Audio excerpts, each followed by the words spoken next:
Security విషయంలో ఏం చెప్తారు? జగన్మోహన్ రెడ్డి గారికి నేను వాళ్ళు సెక్యూరిటీ కల్పించాలి. జగన్మోహన్ రెడ్డి గారిని అడ్డుకోవడానికి సెక్యూరిటీని పెట్టారు. ఏదైతే జగన్మోహన్ రెడ్డి గారిని అడ్డుకోవటానికో, జగన్మోహన్ రెడ్డి గారి కోసం వచ్చేటటువంటి ఆ ప్రజల్ని అడ్డుకోవడానికో సెక్యూరిటీని పెట్టారు. ఎందుకంటే మీరు చూస్తే ఆ రెంటపాల్ అనేటటువంటి ఒక గ్రామం చుట్టుపక్కల ఆ గ్రామానికి ఎవరో రాకూడదని దాదాపుగా 25 చెక్ పోస్టులు పెట్టారు. ఒక్కో చెక్ పోస్ట్ దగ్గర మినిమం 10 మంది పోలీసులు ఉంటారు. ఆ చెక్ పోస్ట్ దగ్గర రాకుండా అడ్డుకోవడం కోసం అంటే పోలీస్ వ్యవస్థను అంతా చెక్ పోస్టుల దగ్గర పెట్టారు. అదే మీరు నిజంగా జగన్మోహన్ రెడ్డి గారు వచ్చేటటువంటి దారి వెంబడి కానీ సెక్యూరిటీని పెట్టుంటే జగన్మోహన్ రెడ్డి గారి కారణం ఇంకా ఫ్రీగా తొందరగా ఆ ప్రాంతానికి చేరుకునేటటువంటి అవకాశం ఉండేది. పోలీసులు లేకపోవడం వల్ల మా ఉన్నటువంటి కార్యకర్తలు, నాయకులే వాళ్ళే పోలీసులు డ్యూటీ తీసుకుని వాళ్ళందరినీ కొంచెం నెట్టుకుంటా ముందుకు వెహికల్ కదాల్సినటువంటి పరిస్థితిలో ఉదయం బయలుదేరితే దాదాపు 9:30 ఆ సమయంలో బయలుదేరితే సాయంత్రం 5 అయినటువంటి పరిస్థితి. 79 కిలోమీటర్లు. ఎందుకు అంత టైం పట్టిందంటారు? 7 గంటల సమయం ఎందుకు తీసుకున్నారు?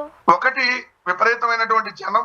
2, పోలీసులు ఎక్కడికక్కడ క్లియరెన్స్ ఇవ్వకపోవటం. పోలీసులు అడ్డుకునే దాని మీద పెట్టినటువంటి కాన్సన్ట్రేషన్ ని ఆ ఎదురుగా ఉన్నటువంటి వేలాది మంది జనాన్ని లేదు ఇదిగోండి మీరు వెహికల్ కి తప్పుకోండి, రోడ్డుకి ఇరువైపులా ఉండండి అని చెప్పి వాళ్ళమంతా క్లియర్ చేసుకుంటా ముందు జగన్మోహన్ రెడ్డి గారి కాన్వాయ్ని కదిలించుంటే తొందరగా వచ్చేది.